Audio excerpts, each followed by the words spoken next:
This is Let's Talk Business with your host, Marc Ebinger. Now, here's Marc. Welcome back to the Let's Talk Business podcast. Coming up on the show today, we're going to talk about managing your real estate assets to build wealth. In studio with us today is Denise Ross, a licensed realtor and a certified real estate planner who specializes in guiding families through the complicated world of real estate wealth planning. Denise, welcome to the show.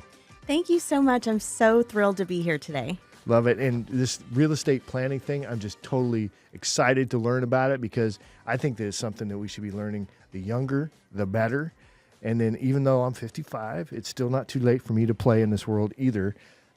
So much to unpack there. So I'm excited, Denise. Thank you very much for coming in. I appreciate it. I'm your host, Marc Ebinger, the owner of Krukus Virtual Staffing, a company that recruits and staffs experienced overseas administrative assistants for insurance agents and attorneys, and we do it for an incredibly cost-effective price. If you're curious about the most common tasks that virtual assistants are doing for businesses, head over to our website at krukus.com and grab a list of the top 20 tasks that VAs are doing for businesses just like yours. The link is in the podcast description. All right, and I'm Keaton Frieberg, an attorney and partner at Texas Suits Law Firm. Our firm works with real estate and business owners in Central Texas, helping them with their litigation and transactional matters. I'm Desiree, Serna, your Texas nonprofit guru and premier publicist. I'm the principal consultant of philanthropic and public relations.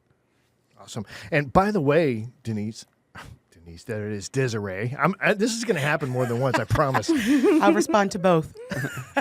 Great job on that event with Laura Linda. I learned, I'm not I don't know that much about Tejano music and country music I love, and I know that's her roots. But that was a great event, great launch of her video, which my wife was sitting next to me, Jennifer, and she's like, she really, really liked the song too.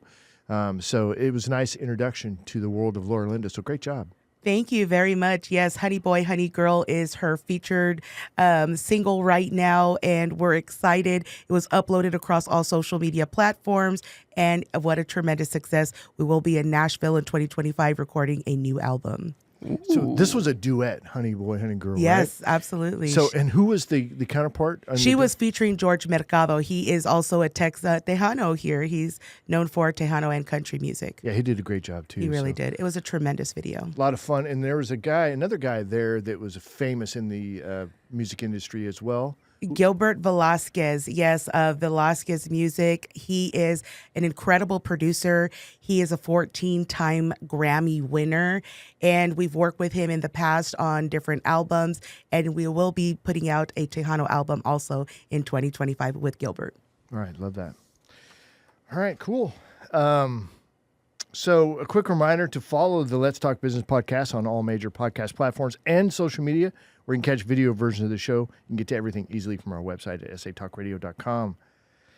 Okay, so Denise, tell me a little bit about your background and how you got into the real estate planning side of real estate. So I've been in real estate for, just started my 5th year in real estate.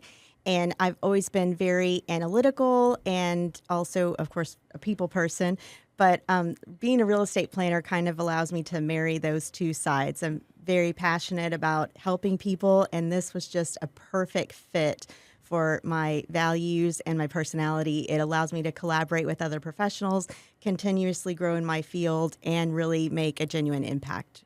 Yeah, because I think it's easy to be a realtor, right? I mean, anybody can kind of get into this space. But you're taking it to the next level. And I think it's kind of it's a marriage between a realtor and financial planner. Are you like certified on the financial planning side, or how involved do you get there before you start referring them out to experts? So I'm not a financial planner. I don't even play one on TV. So, or podcast. Right. Yes, or a podcast. So I'm not a financial planner in any ways, but I am certified in a bunch of different areas in real estate to try to bring that missing piece. Real estate is such an important component to somebody's overall financial picture. And so just trying to, bring that piece to collaborate with other professionals to help people meet their overall financial and legacy goals. What's the biggest deficit that you overcome through your service? That's part one. Part two is going to be, how do you get paid? Because I want to know both of those, right? Going straight into this, because, this is an entrepreneur show. We like to make money on this show. So, but what is how do you What's the fee the structure? deficit. I mean, what are you really helping people solve? And I know there's different components to it, but give us that 35,000-foot view on how you really stand out and how it's a needed service. Sure. So one of the major areas that I focus on is helping people to minimize their capital gains taxes, maximize their investment performance, maximize their performance of their primary home. A lot of people, they've been living in their home for decades and maybe it's not working for them anymore. And also trying to help them do better legacy planning to prevent family disputes over inherited real estate. God, there's a lot to unpack there, but I don't want to gobble up the whole thing here. Keaton, I know you've known Denise for a little bit now. Yes. And I will say that Denise puts on seminars Mm-hmm. once a month, twice a month? Once a month. Phenomenal. So we're not going to be able to touch on everything today. There's no way. But Denise will put on, are they always at the City View? So far, yes. Okay. At the Keller Williams City View office. And they're phenomenal seminars that will go deeper into some of the topics that we're going to touch on today. And so How would somebody know if they want to attend one of these? What would be that trigger to say, I need to go to one of these? If you're having any of those problems, like if you own investment property, most people don't know how their investments are performing. They just think, oh, I'm getting the rent. It must be doing okay.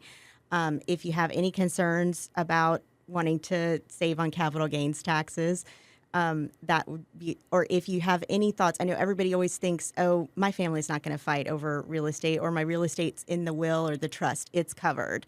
But that's the number one thing that people fight over after a loved one passes away. And wouldn't you like to have the assurance that your wealth that you've created throughout your lifetime is not going to be eaten away and relationships destroyed over with your family fighting over these things? Let me just give a little teaser on some of the stuff we're going to get into here. But with respect to rental properties, a lot of people want to do, vacation rentals and whatever else, right? Short-term rentals, long-term rentals, whatever. What do you see as when you're helping a client who has rental properties, what's the number one thing you see that they didn't know before they came to you and that you really help highlight so they can walk away with more success in whatever they're doing? That's a great question. I find that most people, if you ask them how their investment's performing or what their return on their investment is, they have no idea. So they don't know their numbers. Yes. Okay, why is that? They just haven't taken the time or known exactly how to calculate it. So like if you have Amazon stock or something like that, you know exactly what your rate of return is on that, your cash on cash return. People don't often know what their real estate rate of return, and they don't take all of their expenses into account, or they're not treating it as an asset. They're treating it, differently, not treating it as an asset. A lot of times that stems from people will turn their primary home into an investment property, and so there's an emotional component to it, or they get attached to the tenants, like, that have been there for years and years, and like, oh, they're nice people, but you just have to consider, like, is your business paying the expenses of the business, or are you paying that out of your pocket, and so on and so forth. And when you say nice people as far as tenants, you're saying that I'm not going to jack up the rates to the rent to market rates because they're so good, they're so nice, they have kids, whatever. I've known them for 20 years. They've lived there. And I can kind of touch on that too from an investor standpoint. So at the end of the day, with my rental properties, if I'm not having to put money into it, I'm pretty happy. But I don't explore my numbers as much as I should. So I fall right into that category. So then the question becomes, once you know what your rate of return is, if you could make more money, would you? Okay, so your goal is to help them understand, but ultimate goal is to help them earn more, correct? If that's their goal. I mean, everything is individualized per the client. Wouldn't that be the goal? Right. So is that always the goal? I haven't met anybody that has said no to that other question. than end of life, right? It's Yeah. like, okay, well, look, I want to pass this on to my children. So I get that, but even then, you want to maximize the the efficiency of the process plus the profits for the children. I mean, I understand that part. But the other part of my question was, how do you get paid in this? So if you're going to provide the service of real estate planning, how ultimately do you get a check on that? Sure. I provide my services through a consulting arrangement. So a strategy session, I would typically charge $500 for a comprehensive analysis of their asset performance, minimizing capital gains, maximizing the asset performance, and then making sure that fits in with their overall financial picture and financial and legal and legacy goals. However, if they choose to transact, buy or sell a property with me, I'll waive that fee. And So you're ultimately, picking up- I just want to help people to make sure that my clients and their team of professionals have the information, the opportunity to make the best decision, whether they choose to transact with me or not. So your business goal here, or maybe the financial side of it, because you have to pay yourself, is ultimately you want them to become a client of yours with respect to the real estate transaction. Is that correct? Yes. Okay. So it's not necessarily about the consulting fee. So you give them a game plan, and then you also can help them with the real estate transaction. Yes. Got it. Yeah, and I'm thinking, is there ever a situation where you get a percentage of a long-term relationship? Is there ever a long-term relationship situation?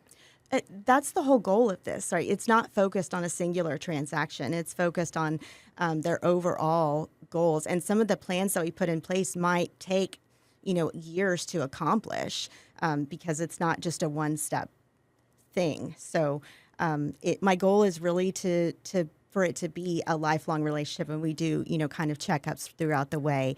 Like, let's see how your investments were performing this year as compared to last year, and what have your goals changed? Has your life circumstances changed? And you're picking up revenue based on the transactions. Yes. I think like an entrepreneur, I'm like, how can I get a percentage Yeah, stake I in know. the whole operation? What I love about Denise too is that she puts the education piece first, and then the business just comes after. If you're so dedicated to the business part of things, so dedicated to educating, the goal, to doing good. I just love that it comes back around, and you can help everybody while you're doing it. Well, I think the strategy part of it is brilliant, considering that 90% of millionaires are made through these type of transactions, real estate transactions. So again, 90% of all millionaires are a result of real estate transactions. So if you have a strategy and to teach how do you leverage your assets, the equity that comes out of that to reach their personalized goals, brilliant. There's some really unique opportunities that come with real estate that aren't available with other types of investments, such as the ability to defer capital gains taxes, which is a huge tool that people can use to really grow their wealth exponentially. And then the opportunities to transfer that wealth to the next generation and that be tax-free are just really huge and game-changing opportunities as far as growing people's wealth. And I think that to set the premise for the rest of the conversation, I think talking about defining capital gains for the listeners, as well as step up in basis, I think those two terms will be helpful in guiding the rest of this podcast. Can you dive into capital gains? Sure. You're going to make me do this without visual aids. I know. I'm sorry. I'm sorry. It's the ultimate test. So capital gains is roughly the difference between what you acquired the property at and what you are going to sell it for, minus any cost of selling or improvements that you've made to the property. So the difference between those numbers would be what the capital gains are. So a scenario you might see, or that I've seen come across my desk, is mom and dad buy property way back when for $40,000, $50,000. Maybe they developed it. I don't know, but they've held it for a very long time. Now it's worth $600,000. So you're saying that it's the difference between the 40 or 50 that they acquired it for and the 600,000 that they're going to go to sell it minus other fees. Correct. Okay. And are you taxed at a higher rate on those capital gains? Is that why it's a big deal? For capital gains, there's a primary home exemption allowed by the IRS. If you've lived in the home for 2 of the last 5 years, as a single individual, you get a $250,000 exemption to that. If you're married and both of you are on the title, both of you lived in the property, then you get $500,000. So assuming that's a couple, they've both lived in the property for 2 of the last 5 years, they would have $500,000 of that. So nearly all of the capital gains, by the time you take into account the fees, they would not be liable for that on your primary home. On investment property, it's an entirely different story, and it is all subject to capital gains. Plus, plus depreciation on the property as well. Okay. And so how does a step up in basis help an individual who's stuck with a ton of capital gains or could potentially be stuck with a ton of capital gains? Wait a minute. What is a step up in basis for us lay people? What does that mean? Well, I think it's Or whoever. So when a person inherits property, that's when you get a step up in cost basis. So the day that you inherit the property, you get to acquire the property at the value it's worth that day, not the value that it was acquired at. So that's a real benefit in how I was referring to earlier, that if heirs inherit the property, those capital gains are essentially erased when they inherit the property. Now, if they're put on title or gifted the property beforehand, that's off the table, and they're subject to capital gains all the way back from when, mom or dad or whomever purchased it, even if that was 50 years ago. What about Ladybird? What is it? The Ladybird transfer on debt deeds. Mm-hmm. How would that? Did you ever recommend those? Is that beneficial in any cases? Well, again, I'm not a lawyer, so I will leave those legal recommendations to Keaton. But I think that it's often wise to try to avoid probate, and that allows that. But I will leave that answer to. So would you ever? Is that one of the recommendations you say? So do you give them a strategy plan and say, for this goal, you need a real estate agent. For this goal, you need a real estate attorney. For this goal, you need a financial planner.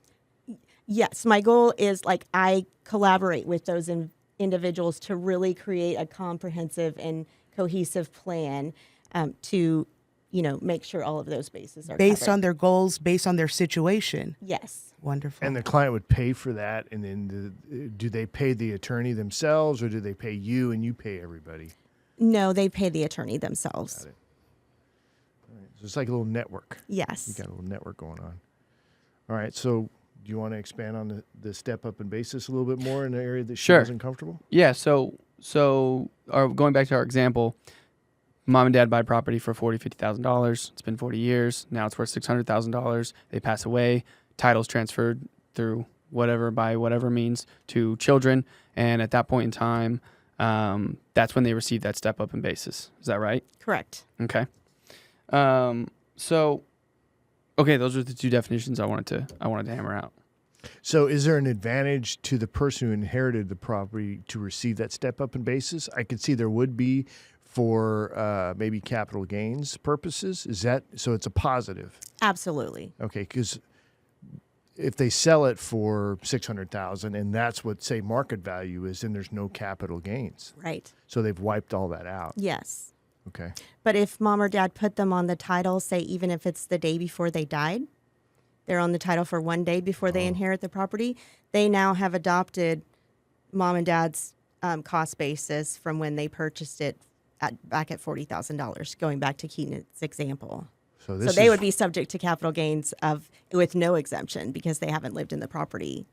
Do you know roughly what capital gains generally would be on like a $500,000? Like if there's $500,000 worth of equity? It's 15 to 20% of the IRS is just going to take that. Fortunately, we're in a state that doesn't have state capital gains taxes on top of that. However, if your adjusted gross income is over a certain level, then you're subject to an additional, I think it's 3.5% on top of the 15 to 20%. So automatically they would just lose somewhere between $75,000 and $100,000 in our example. Yes. Wow. This is so ridiculous. It's like there should be just one tax for everybody and leave us. It's funny because you get taxed on the money that you earn, you get taxed on the money when you spend it, and you get taxed on the money when you die. It's just like ridiculous how much we get taxed. I don't know about you, but if anybody's going to frivolously spend my money, it's going to be me and not the government. So. That's right. I want to get the mani-pedis, you know what I mean? I don't want somebody else getting it off my dollar. All right, love this. All right. So how, other than transfer on death deeds, other than a trust, maybe we'll get into other trusts, other than a will, what other ways can we convey property and avoid this big, nasty capital gains? So there are, some complex strategies where we can potentially help people to transfer the benefit of their wealth to their heirs, which is different than transferring the wealth because we don't want the heirs to be subject to those capital gains taxes like we just talked about. But what if, your family could enjoy the benefits and what their inheritance and express their love and gratitude to you while you're still alive to hear them, as opposed to, after you're gone and then potentially fighting over it. So some ways for people to kind of predetermine their inheritance and make it very clear everybody's who's getting what, and set your family up for building that generational wealth. Wonderful. So how would you, give me an example. It could be a fabricated example. This is going to get kind of complicated and more hard to do without Visual aids. visuals. But say, for example, a family owns some investment property, and they are, their kids are kind of all over the country or in different phases of life. Some may have kids, some may don't, some may own their own home, some may don't. So if they can exchange, there's a IRS provision called 1031 exchange where it allows somebody to sell an investment property and defer those capital gains. So say, just give a round number, mom and dad own a $1 million commercial building or something, and they're tired of managing it. They're, what have you. So they're going to exchange that into 4 different properties, one for each of their children, of $250,000 apiece. So the children are going to receive the benefit of it, but mom and dad are going to still remain owners of that property. So the children will achieve that step up in cost basis. And then everyone is clear about what the children will have some input into what, type of property they want to get. Everybody will be clear on what they're getting, and no one will be fighting over it. And would you help coordinate that as part of your service so that it doesn't overwhelm your client? Yeah. Oh, absolutely. I like that's that. part of the strategy. And then, of course, the way that you're getting your fee is you're just collecting whatever percentage off the sale of the property or the purchase of the property, which is standard anyway. They're going to have to pay that anyway. Right. Might as well pay it with you. And legacy planning is now really people are becoming more aware of legacy planning exactly for this. Family feuding, you're already going through the grieving process. The last thing you need is to worry about a real estate transaction.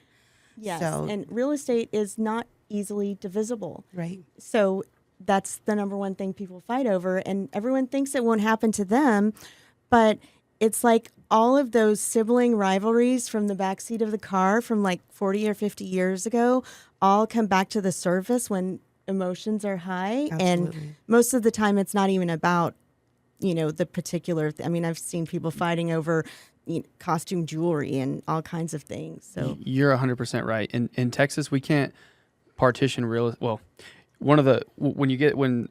family members get a property, they inherit a property. There's one of 2 things that can happen. Either the property is divided up equally, or if it's not easily divisible, as you're talking about, if it's a single family home, you can't just chop it in half and split it amongst everybody. If you own a farm, that might be divisible. You might be able to give 25 acres to Joe and 25 acres to Tom or something like that. But in most cases, that's just not the case. Mm-hmm. So then what ends up happening is you pay attorneys money to ultimately just walk you through this process that, if everybody just got along, they could do on their own. Because really, at the end of the day, you market and you sell the property. But you end up having to hire 2 attorneys on each side. then some people don't want to sell, and the other people do. And you got to go enforce a sale. And you got to evict tenants that are already in there that are now wrapped up in this mess. So this is why I think it's so valuable to have all of this, to understand all of this beforehand. So outside of legacy planning, we talked about financial planning by using, let's say, equity. So you evaluate real estate properties, you evaluate and assess goals of the clients based on their life situation, and you advise them if, let's just say, they have two different properties and they have equity. You help them realize, hey, this property has $250,000 of equity. This one maybe has $150,000 of equity. That way they understand maybe they could use that for other projects. Is that what you help them strategize? Yes. So I help them, one, to understand how their assets are performing. Are they performing optimally, how they feel about that, and what their goals are. So maybe, how does your home work for you now? Like looking at your primary home, how does your home work for you now? Do you think it's still going to fit you and your family in 5 years, in 10 years? And trying to take all of that. So it's really kind of a comprehensive and holistic view to looking at all of their, lifestyle and legacy goals and financial goals. I agree. I mean, I remember buying our house 20 years ago, and it was a 4-bedroom, had a little casita in the back. We were like, gosh, this is a lot. We didn't have children. Now that we have 4 children, we're like, gosh, do we sell and upgrade? But then we're also balancing, well, we have a 14-year-old that will potentially be out of here, in 4 years. We have a little over here. So all of that, people have to be really aware of where you're at in life and where you're going, and do your real estate, your current real estate situation, is it going to have the same needs in 10 years from now? As far as like the 50 plus generation, which I would include myself in, thank you. What advice are you giving folks in my Gen Xers, I guess, that are maybe concerned about their housing, their financial future with respect to assets? How do you help us? So I would love to sit down and have a strategy session with those people, because it's just a conversation that looks at kind of where you are now and where you want to be. And by looking at that, we'll look at not only your primary home, but if you have investment properties as well, and how each of those are performing for you. Do you think that, do you live in a 2-story home where all the bedrooms are upstairs? Unfortunately, for a lot of us, mobility is going to become an issue as we age. And a lot of people, unfortunately, are very reactive and wait until a fall or some other illness has already happened and they're unable to safely navigate their home. So I would like to get people to think more proactively about those scenarios. But if somebody's in that situation, I can, help them. Those can be very overwhelming, right? Because a lot of times people have been in their home for a number of years. And the thought of going through, years of memories and then the loss of independence and figuring out where they're going to go next, whether that's to another, home, a single-story home, or to a senior community with built-in support, I can help them navigate all of those things. Yeah, because totally overwhelming. Yes, and when it comes to real estate, people usually say, if you don't own a home, buy one. And sometimes that's not the case. Right. So is that ever a conversation you have to have with your clients where you're like, I know you're in your home. It's probably not you're probably beyond owning, because owning a home is a lot. You're managing a property essentially, and even if with insurance, it's still a process. If something breaks down, if something, managing a home is a lot. Do you ever have to recommend not to own real estate anymore? Sure. I mean, it's different for everyone, but typically, buying would not be a good choice if somebody was, planning to move again in less than 2 years, because you're probably, going to wind up not making your money back, or it's not necessarily worthwhile. But at the same time, I can't remember the exact statistic, but something along the lines of a net worth of somebody that owns property is something like 40 times that of a renter. And so that is the number one way, like we talked about earlier, real estate is the number one way that people are able to achieve wealth. And so you're going to be spending money for your shelter anyway. Why not have something to show for it? Yeah, something to pass on. I guess if you can deal with the maintenance issues and, of course, all the financial side of it, and because you can lose track of like raising your property values over time, which is something the city or the Bexar County just loves to do. That if you're not challenging that, which takes effort. You always should, yes. Yeah, then you get overwhelmed. I mean, we're significantly lower than a lot of our neighbors because we challenge them on a regular basis, where they just don't. They just accept it. You know, I want to give a point. I really don't challenge. I live in a neighborhood conservation district, that's right next to a historic district. And a lot of us fought, or I did not. I wanted. So there's two school of thoughts. Some say I'll fight to lower my taxes. Some say I won't. I don't fight for when my value goes up. It gives me equity in my home.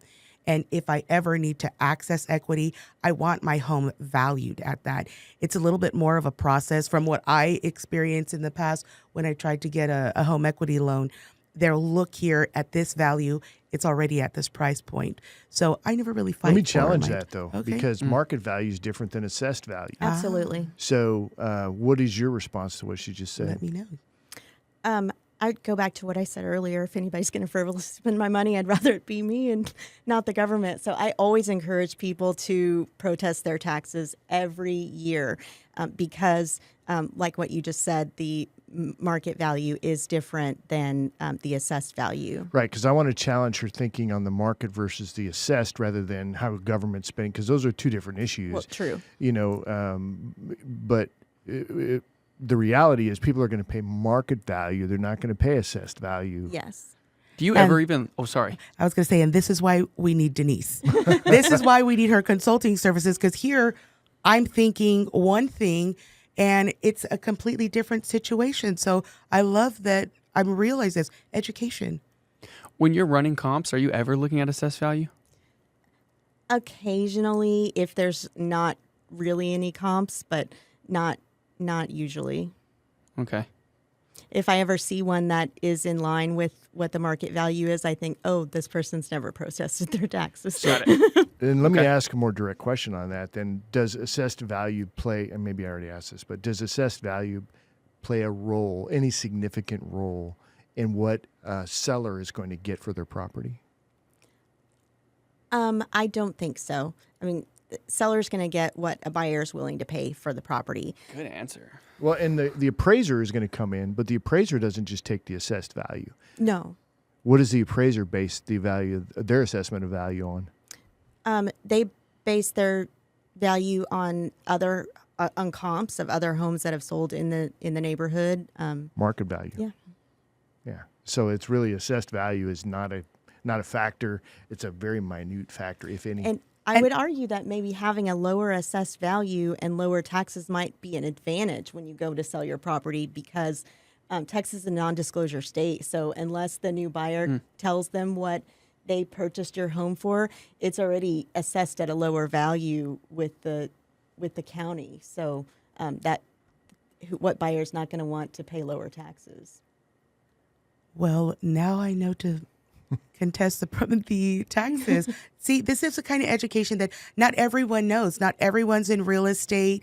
And, I consider myself a pretty knowledgeable, person, and I didn't realize that. So I really encourage people to look into your services because sometimes we may think that, oh, look, I already understand this. And it's a completely different situation because that's not our expertise. Right. So with respect to your business model or your business, how do you market yourself? How do people find you? How do they become aware of real estate planning? How can, and I'm not talking about your website, right? But I mean, how are you actively marketing your services?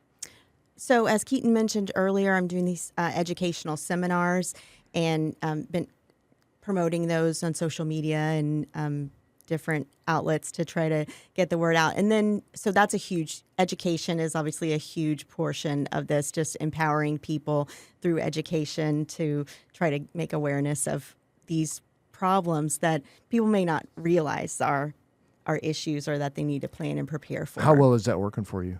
As far as like your response, are you getting 50 to 100 people in your classes every week, or is it 5 to 10? I mean, give us an idea of like the response that you're getting so far based on your current marketing strategy.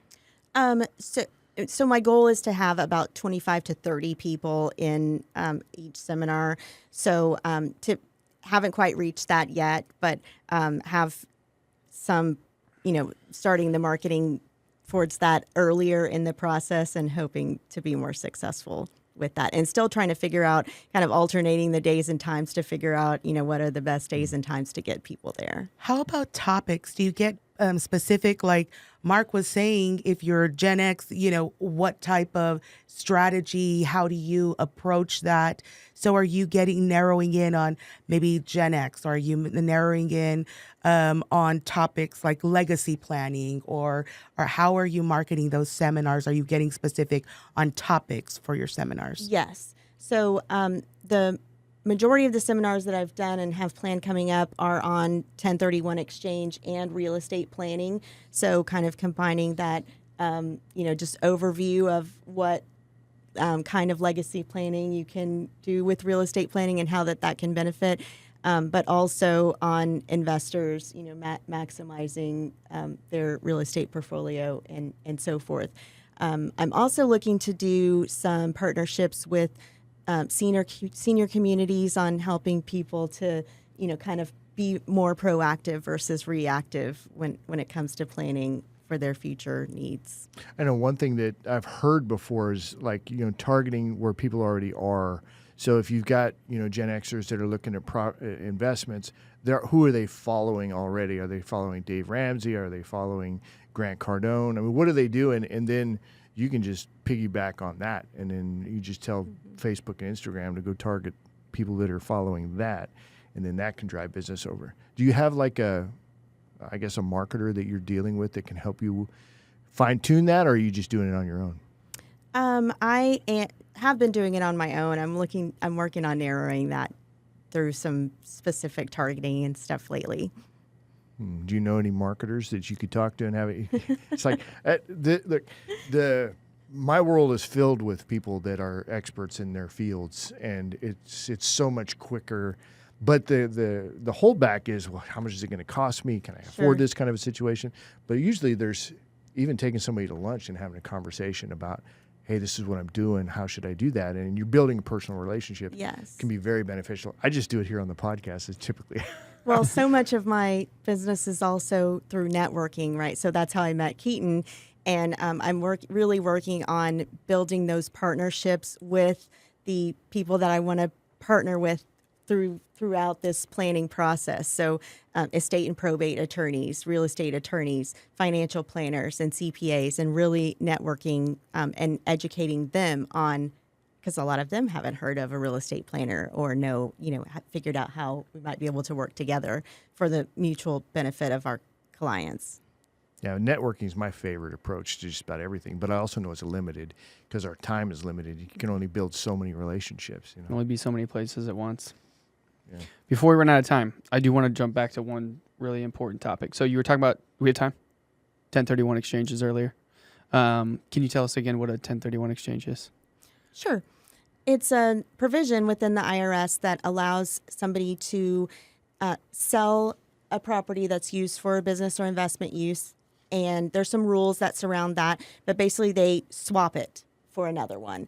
And that allows them to defer the capital gains taxes. So there's like a time frame on that usually, right? Yes. Like how long is it? Is it fixed time? It is a fixed time. It's quick. Yes. So 30 you days have or about 6 months from the time that you close on the property that you're relinquishing to close on the replacement property. So you have to sell your property and then identify, not exactly in this timeline, but identify another property and then also close on it. So if you're talking about a big, huge commercial transaction, there's commercial transactions that we deal with that take a year. Your due diligence period is 6 months easy. So, and especially in those kind of transactions, it's a super duper short timeline. And so do you have to exchange these properties for other, is there like a like time, does that have to be similar, or how can you go about making this exchange happen? So there is a rule that it has to be a like kind property, but that doesn't mean that it has to be the same. Like you don't have to sell a condo and buy another condo. It can basically be any type of real estate. So you can exchange a commercial property for a farm or a, condo, or even mineral and oil rights and all of those things. And then there's some other a securities product as well that allows people to exchange into a more passive income stream. So when you say security product, are you talking, am I selling my condo and then buying Nike? No. Okay. You're actually buying fractional ownership in real estate still. So you still get all the benefits of owning real estate, such as being able to take depreciation, get appreciation, and all of those things. It's just you don't have any of the management headaches, and it's easily divisible when you pass it along to your heirs. So we can't buy Bitcoin from it, right? You can't buy Bitcoin and then do that through a 1031 exchange. But you can buy fractional ownership in the building that the Bitcoin employees work in. Okay. Well, at least we're thinking through this problem. Yeah. So the cool thing about this product, the securities product, that what I think is the coolest is that we talked about that timeline, short timeline. You have to identify 3 properties. Mm-hmm. So one of those properties can be this securities product. So I mean, you can close in a day, 2 days on a security product. Yes. So worst case scenario, you always add that one to your list of 3, and just in case you get into a jam, somebody's not able to close on time or something, because there's significant penalties if you can't close on time. Yes, the IRS doesn't care if your 6-month deadline falls on Christmas or the weekend. If you don't meet the deadline, your 1031 exchange is failed, and so you will be subject to the taxes at that point, which can be extremely significant. But to Keaton's point, this allows you to kind of bulletproof your 1031 exchange and allow you not to have risk of failing. Well, give some examples of what did you call it? It was an SE. Securities. It's like it's specifically called a Delaware statutory trust, right? Mm-hmm. It's like a real estate investment portfolio. So this portfolio, and correct me if I'm wrong, ever, but this portfolio of investors, I guess, will come in and buy an Amazon warehouse, and as part of your 1031 exchange, when you go to sell your condo or whatever, you have $100,000 to put into it. You buy a piece of this building. It comes in the form of a security. It's like a stock, kind of, but not necessarily a stock. But in that, it's not tangible in that you're not just going to walk in and kick open the Amazon warehouse door and be like, I own this. Like, you own a piece of paper that says that you own that. Does that help illustrate the example? Yeah. So obviously the Amazon thing's an example, but how? I guess you would advise them on what their options are with respect to that. Yes, that would be a partnership with a financial advisor because it's a securities product, and so that's more their area of expertise. But a lot of them aren't aware that this is an option of being able to 1031 exchange into this product. And a lot of people, say landlords, are tired of the tenants, the toilets, the trash, and they want to kind of retire from that, but they're not sure how without paying out the wazoo with the capital gains taxes. So this allows them to relinquish that, those headaches of dealing with all of those day-to-day management issues and go into a more passive stream of income. And in most cases, people wind up making more money through this without all of the headaches. I was going to say more money, less hassle. Yes. Is this something that you guys do over at Texas Suits? This is brand new too. Well, we don't do 1031 exchange. I think you have somebody specifically you work with for 1031 exchanges. No, this is new to me, and it just blew my mind whenever I started diving into this whole. I like it too because it's you're owning stock. That's the best analogy I can think of. Is you have stock in property, so you can get the dividends without the hassle. Yes. And another cool deal is that when we go back to the estate planning side, Denise gave the example of selling the commercial building to buy 4 other buildings for the kids. Well, here, if one of the kids doesn't want a building for whatever reason, maybe they're traveling somewhere else, they don't really want a home base or something like that. Well, now they can, part of that sale can go right into the Delaware statutory trust.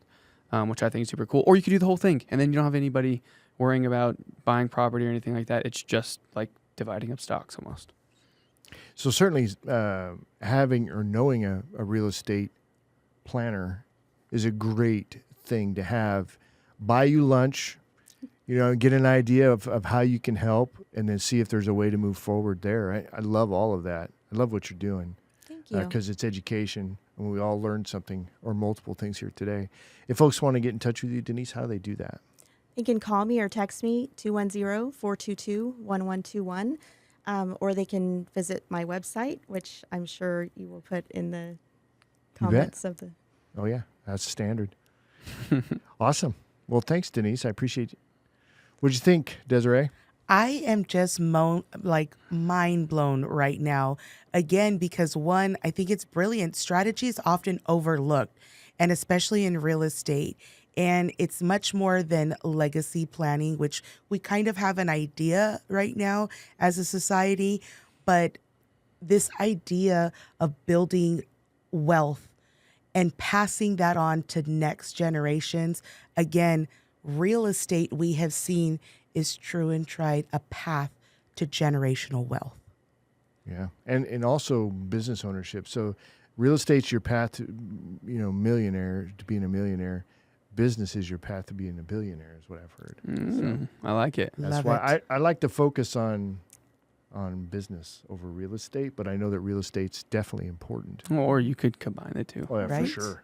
which I think is huge. Yeah. What did you pull out of the episode today? I mean, I every time we talk, I learn more and more.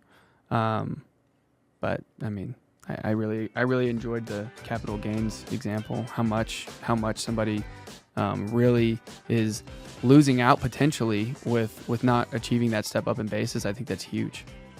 Yeah, good point. All right. Well, thanks, everybody. Great job. As we wrap up the show, quick reminder to check out our latest podcast and catch video versions of the show anytime by visiting our website at satalkradio.com. That's going to be it for this one. You guys have a great week. We'll see you on the next one.